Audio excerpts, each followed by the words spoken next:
dari Imam Syafi'i, jangankan hanya menyentuh, memandang tidak boleh. Memandang saja tidak boleh dari Imam Syafi'i, apalagi menyentuh. Mendekat, salaman satu tangannya dicium. Dicium tangannya teman-teman sambil dilihat. Bahkan kata Nabi Muhammad, apabila ada seorang perempuan dengan sengaja dia bersolek, berhias, menggunakan wangi-wangian, lalu lewat depan laki-laki, hanya lewat nih, nggak salam-salaman ya teman-teman, hanya lewat depan laki-laki, maka apa kata Nabi Muhammad? Dia adalah pezina. Ini kata Nabi, hanya lewat itu, nggak sampai cium-cium tangan, nggak sampai, masih lewat, dikatakan pezina sama Nabi Muhammad. Disampaikan Ustaz Abdul Somad itu setuju. Ya, kalau kepada Ustaz Abdul Somad setuju. Terus bagaimana dengan Al-Habib Umar bin Hafiz? واحذروا من أن تمتزج أعيادكم بمخالفة أمر الله والخروج عن التقوى بمصافحة الرجل أيام العيد لزوجات إخوانه أو مصافحة المرأة لأزواج أخواتها وما إلى ذلك ممن ليس بمحرم فليس إلى حل ذلك من سبيل وقد حرمه الهادي والنبي الرسول الدليل. A'udzubillahiminasyaitonirrajim. Bismillahirrahmanirrahim. Semakin keras ya teman-teman. Untuk membenarkan salaman-salaman itu semakin keras karena berdalih menggunakan pembatas, yaitu menggunakan kain teman-teman. Dan kadang ketika saya melihat fenomena seperti ini, saya itu menjadi heran. Kenapa untuk membenarkan sesuatu yang dianggap salah oleh ulama-ulama terdahulu, bahkan ulama-ulama mereka pun mempermasalahkan hal itu dan tidak membenarkan. Contohnya seperti Al-Habib Umar bin Hafiz, yang dimana Habib Umar bin Hafiz sendiri pun tidak membenarkan, haram hukumnya, terlarang salam-salaman antara laki-laki dan perempuan tanpa terkecuali. Nah, tanpa terkecuali di sini maksudnya apa? Yaitu meskipun menggunakan kain ataupun tidak. Kan mereka mengakui kalau Habib Umar itu seorang ahli fikih yang luar biasa begitu. Ya, seharusnya mereka lebih mengikuti pendapat Habib Umar. Begitu kalau menurut saya. Tapi kalau menurut mereka berbeda karena tidak sesuai dengan keinginan mereka, ya sudah, ikut Ustaz Abdul Somad saja. Tetapi pada intinya teman-teman, di sini yang kita bicarakan adalah kebenaran. Menghindari sesuatu yang membawa kita pada kebinasaan itu lebih utama daripada ya melakukan hal-hal yang seperti itu. Kalau menurut saya, di sini saya sudah membuat catatan yang dimana ini harus disimak baik-baik oleh santri ini yang dari kemarin berusaha untuk membenarkan pegangan, sentuh-sentuhan, cium-ciuman tangan antara yang bukan mahram, meskipun pakai penutup.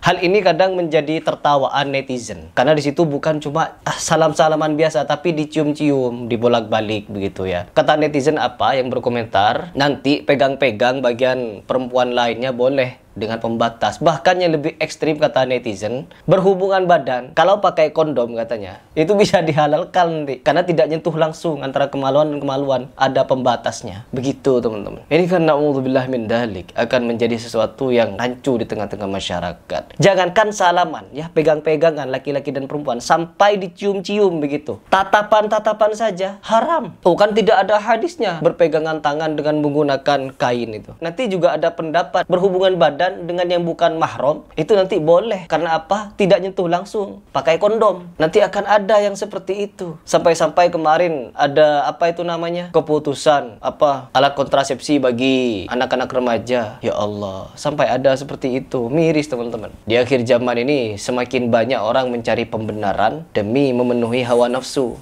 Begitu. Saya sudah malas. Saya tidak akan meladeni siapapun yang ngajak Harry Plus dialog. Ayo Harry Plus dialog ini, kalau berani nggak bakal ya. Saya tidak akan pernah menerima siapapun untuk dialog ilmiah. Karena apa? Ujung-ujungnya kalau tidak dijebak membawa hadis palsu. Pengalaman dari zamannya Buya Uci, santri-santrinya itu. Wah, nelpon Harry Plus dialog ilmiah. Saya rekam teman-teman. Saya publik membawakan hadis Nabi Muhammad membangkitkan kedua orang tuanya lalu disyahadatkan. Hadis palsu. Membawa kisah Nur Muhammad palsu lagi. Banyak dari mereka ini kalau tidak menggunakan kitab Jawahirul Ma'ani ya kitab-kitab sejenis itu, cerita-cerita halu seperti itu. Apalagi kemarin ketika ada beberapa santri yang yaudah kita ketemu, saya bilang begitu ya, kita dialog, ketemu kita teman-teman, kita makan bersama, ngobrol bersama. Ketika dialog, apa yang terjadi? Membawa hadis palsu dari kitab Duratun Nasihin. Kenapa dialog pakai hadis palsu? Ya Allah, aduh, ya Allah, sedih. Coba kita simak seperti apa pernyataan perbedaan dari santri yang menanggapi video saya. Karena apa? Biar kalian tahu seperti apa pandangan dia terhadap saya, ya. Biar kalian tahu. Mana dalil? Yang mutlak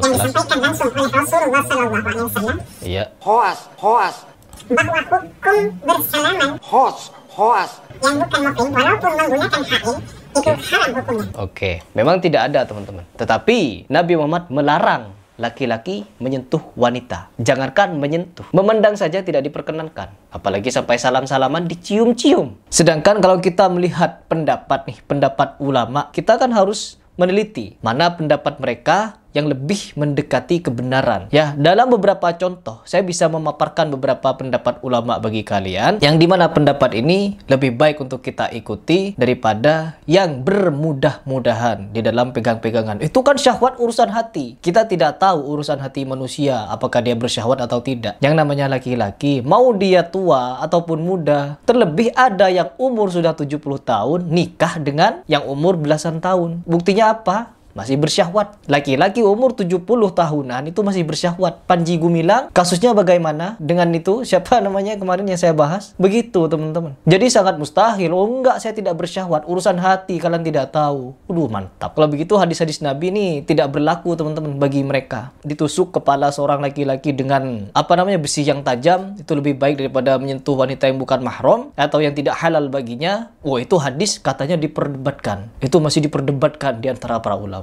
Hadis sudah seperti itu masih diperdebatkan. Yang dimana menjaga kita untuk tidak melakukan tindakan-tindakan tercela, pegang-pegangan. Karena apa? Al-Bahuti dalam riwayat Ibnu Bazur pernah menjelaskan teman-teman, berjabat tangan dengan wanita itu dibenci. Banyak ulama Hanabilah yang mengutip perkataan Imam Ahmad teman-teman, yang mengenai salam-salaman seperti itu. Yang dimana Imam Ahmad sendiri membenci kegiatan seperti itu. Kenapa Imam Ahmad membenci? Artinya dilarang, terlarang teman-teman. Dan tidak sampai di situ. Kalau mereka ini mengaku sebagai pengikut Imam Syafi'i, yang dimana Imam Nawawi memberikan penjelasan teman-teman, apa saja yang dilihat haram, maka lebih haram lagi untuk disentuh. Terkadang boleh untuk melihat, tapi diharamkan untuk menyentuh. Sebagaimana dibolehkannya untuk melihat wanita yang tidak halal baginya ketika transaksi jual beli, namun diharamkan untuk menyentuhnya. Ini Imam Nawawi ini yang bicara di dalam kitab Al-Majmu' teman-teman. Ketika sudah ditegaskan seperti itu, masih saja ada orang yang mencari pembenaran, pembelaan dan lain sebagainya, berusaha sekuat tenaga untuk bisa membuat salaman-salaman itu benar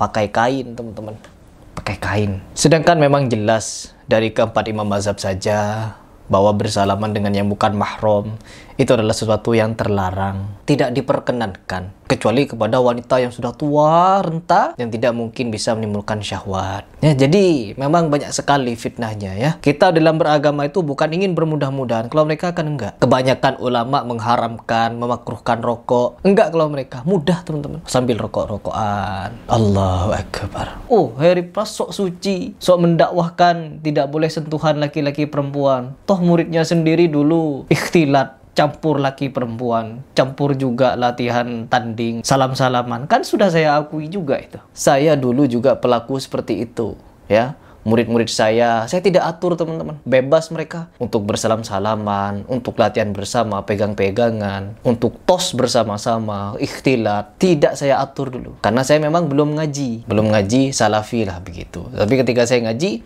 saya terapkan itu. Ya meskipun murid-murid saya kaget kok tiba-tiba ada aturan-aturan setegas ini. Tidak boleh salam-salaman dan lain sebagainya. Di video-video saya sudah akui itu. Yang dimana dulu saya juga tidak ketat di dalam bagian syariat dan tauhid teman-teman. Latihan silat di PSGI dulu ikhtilat teman-teman. Laki-laki perempuan belajar barengan, yang ngajari laki-laki perempuan disentuh, dipegang, itu sudah biasa dulu. Karena memang di silat seperti itu. Bukan cuma Harry Pras. Bahkan saya juga tidak mewajibkan hijab kepada murid-murid saya. Tos, salaman boleh. Apa perlu saya tayangkan videonya yang dulu-dulu ya? Kalian yang tahu saya, yang sudah follow Instagram saya, bahkan kalau kalian melihat jejak digital saya yang dulu tahun 2019, 20 itu. Saya masih belum ketat di dalam syariat, teman-teman. Bahkan ada murid-murid saya yang tidak berjilbab. Ya ada. Dan saya membiarkan itu. Tetapi ketika saya dinasihati oleh asatid sekitar 2 bulan yang lalu, dia menasihati kepada saya, Mas Heri, lebih baik kalau latihan laki-laki dan perempuan dipisah, jangan sentuh-sentuhan, jangan begini, jangan begitu. Langsung saya eksekusi, langsung saya ngaji, teman-teman. Awalnya saya sampaikan di perguruan pusat saya, yaitu laki-laki perempuan, laki-laki di sana, perempuan di sini.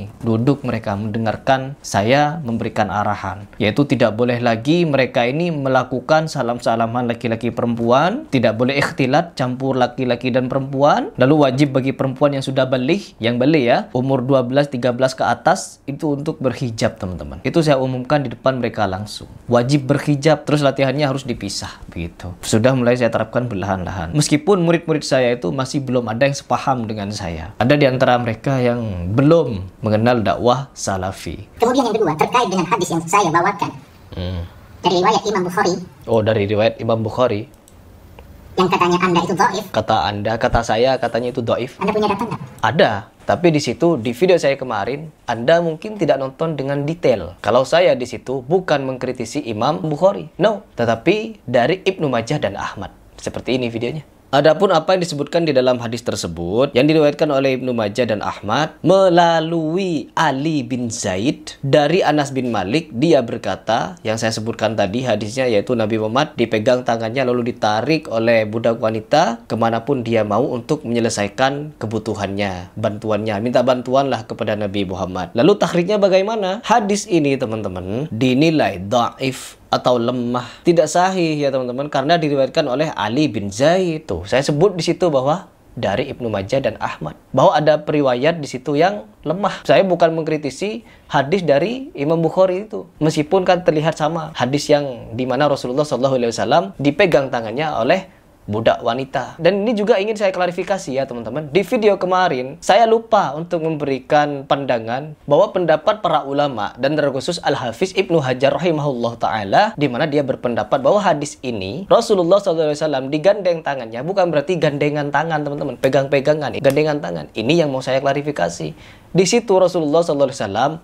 bersikap lemah, lembut terhadap wanita itu, budak itu, bukan pegang-pegangan tangan. Menurut pandangan beberapa ulama, bukan Nabi Muhammad pegang-pegangan tangan, no, tetapi ikut kemanapun si budak wanita itu mengajak Nabi. Begitu teman-teman.